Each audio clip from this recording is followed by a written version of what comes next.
High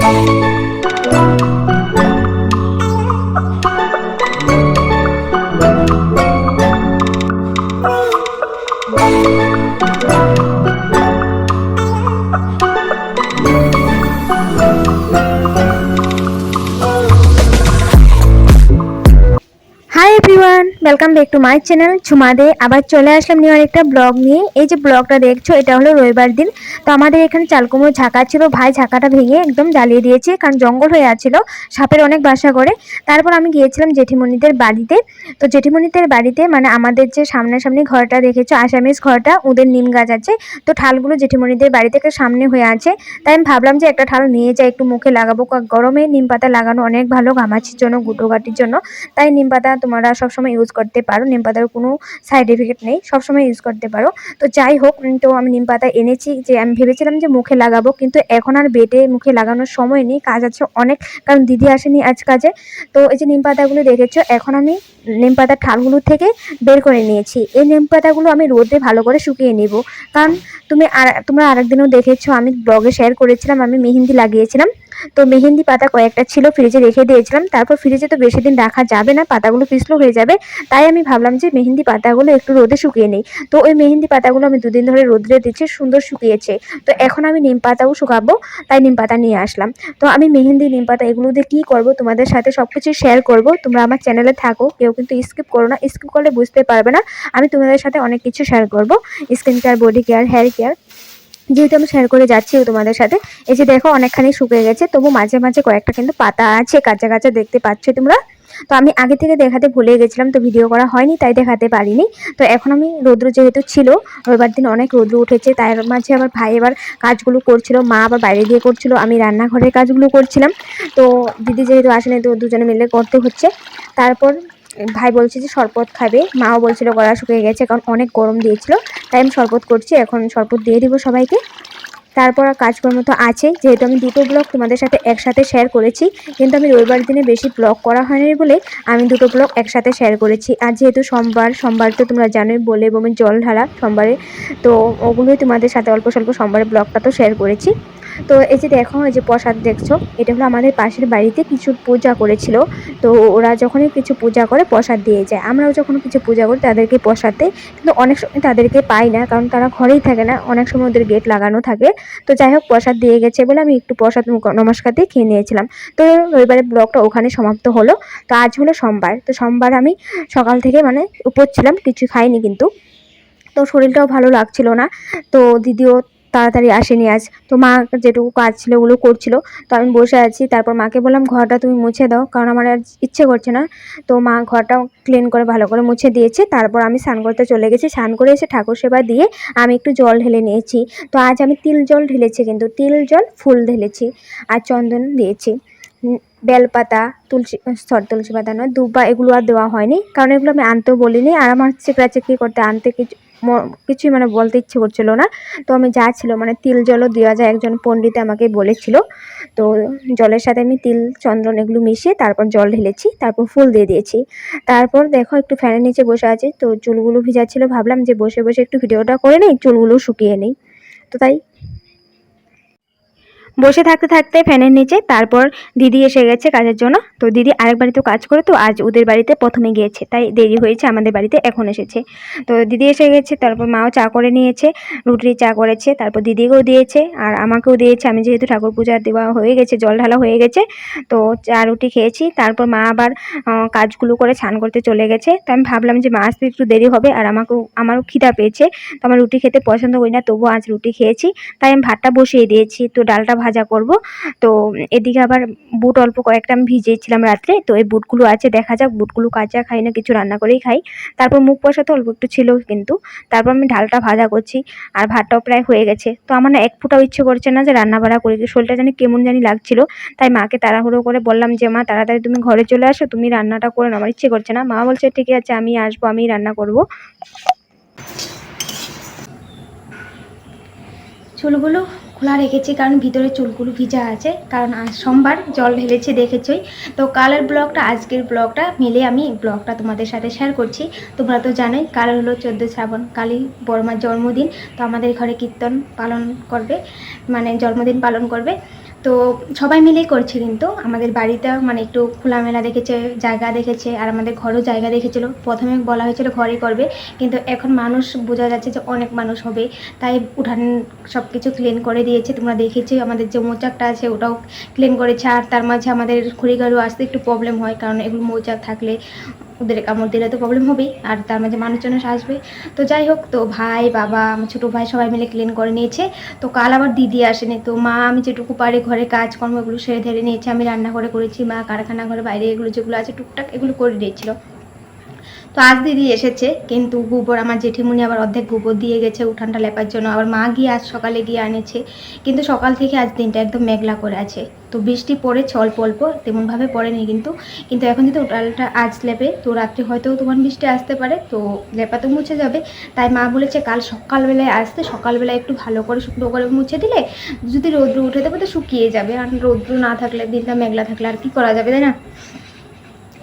তো parcel একটাও এসেছিলো, পার্সেলটা গিয়ে আমি রিসিভ করলাম, তো তখন আর ভিডিও করিনি। আর রান্না করতে আমি গিয়েছিলাম, ডাল ভাত বসিয়েছি। তারপর আমার দেখি শরীরটা এত খারাপ লাগছে, ইচ্ছে করছে না। তারপর মাকে বললাম তুমি রান্না করো। মা বলছে আজ আমিই রান্না করবো, যেহেতু আজ দিদি এসেছে, কাজকর্মগুলো একটু করেছে, আর আমি ঠাকুর পূজাটা দিয়ে নিয়েছি, তো মা রান্নাটা করে নেবে। তো মা রান্নাঘরে গিয়ে ভাতটা নামিয়েছে, তারপর ডাল ফোড়ন দিয়েছে, তারপর বেগুন ভাজা, কারকল ভাজা এগুলো করেছে।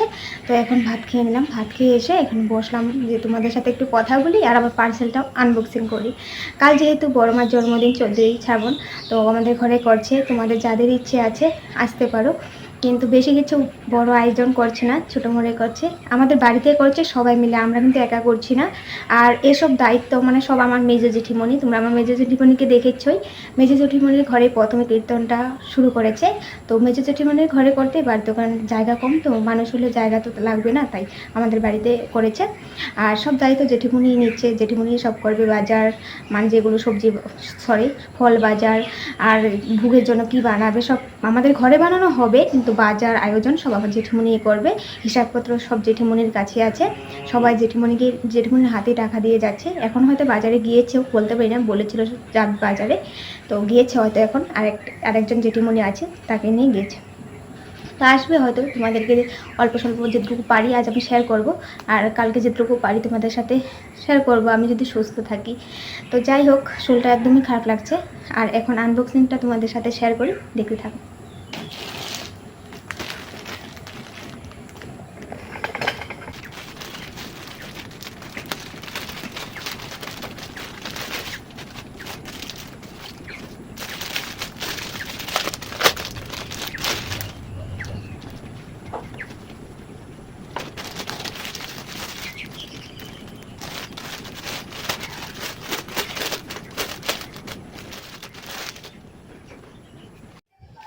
পার্সেল আনবক্সিং করা হয়ে গেছে আমার।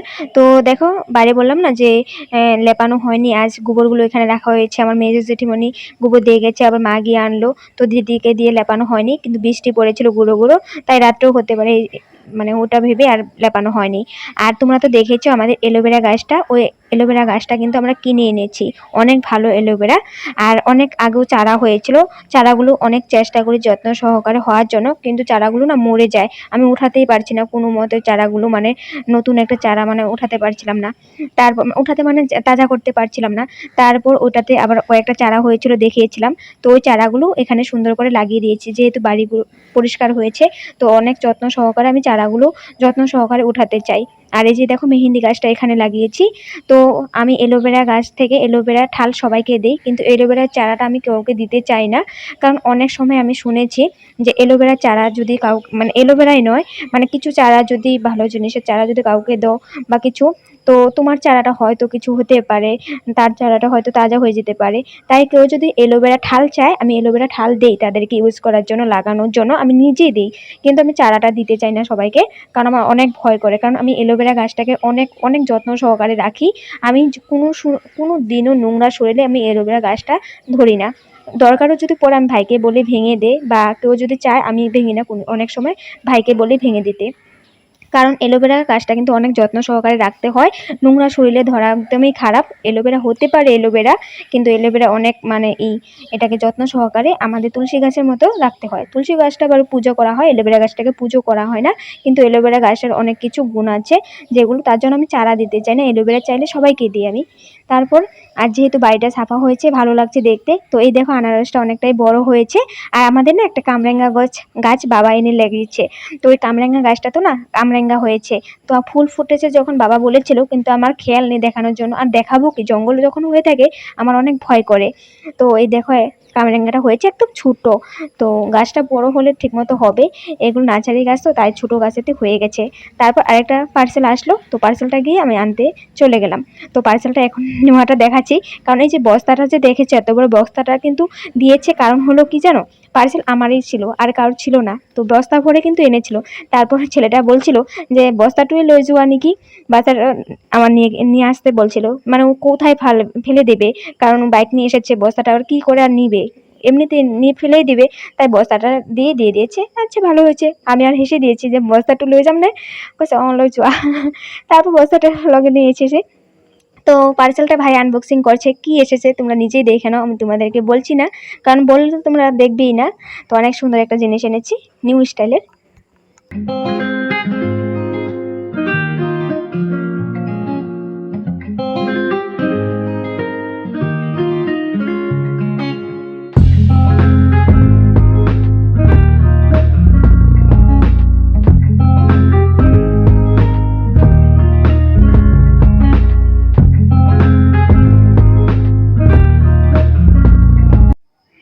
অর্ডার করেছি মশারিটা কতদিন তো হয়েছেই, তারপর আজকে আসলো। তো বিছনার সাথে একদম সুন্দর মিলে গেছে, মশারিটা একদম সাইজের মতো হয়েছে। তো অনেক সুন্দর, ভালো লাগছে দেখতে, স্টাইলিশ, তাই না?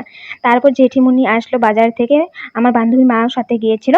তো দুজনে মিলে বাজার করে এসেছে। তো রাস্তা থেকে ডাকছে, তো মোবাইলটা রেখে গিয়েছি, মানে ফল কি কি বাজার, কি কি আইটেম করবে ওগুলো মানে বাজার করেছে। তো আমরা কিছুই জানি না কি আইটেম করবে কি না করবে। তো এখন দেখে বুঝতে পারি যে কি করবে না করবে। তো আমাদের চাঁদারও দিয়ে দিয়েছিল জেঠিমুনির কাছে। তো আমাদের ঘরে করছে, আর কিন্তু আমরা এসব বিষয়ে কিছু জানি না কি হবে না হবে। তো এনে যখন রেখেছে তখন বুঝেছি যে পুরি হালুয়া হবে আর প্রসাদ হবে।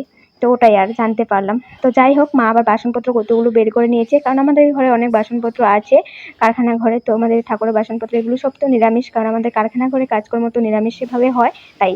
তারপর আমার বৌদি আর বৌদির কাকিমুনি আসলো।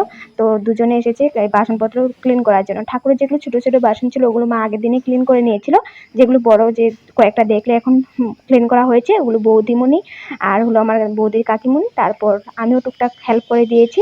তারপর রেখে গেছে, এখানে চলে গেছে তাড়াহুড়ো করে সকালবেলা এগুলো করতে। সবারই তো একটা সংসারে কাজ থাকে না, তাই বিকেলবেলায় এসেছে। তারপর সবাই কথাবার্তা একটু বললাম, তারপর চলে গেছে ওরা। আর আমি এই গাছপালাগুলোতে একটু জল দিয়ে দিয়েছি, এখন পরিষ্কার হয়েছে তো, জঙ্গলগুলো নেই। আগে তো জঙ্গলে ঝুঁক ছিল, সাপ ছিল, আমার অনেক ভয় করতো। তো এখন পরিষ্কার হয়েছে, আমার গাছপালাগুলোতে জল দিতে অনেক ভালো লেগেছে। জল দেওয়াটা আর দেখাইনি, কারণ ভিডিও হয়ে যাবে অনেক লং, তাই সব গাছগুলোতে জল দিয়ে দিয়েছি। আর মেহেন্দি গাছটা তো ওখানে লাগানো হয়েছে, দেখিয়েছি, তোমরা দেখেছো, দিদি যে দিয়েছিল।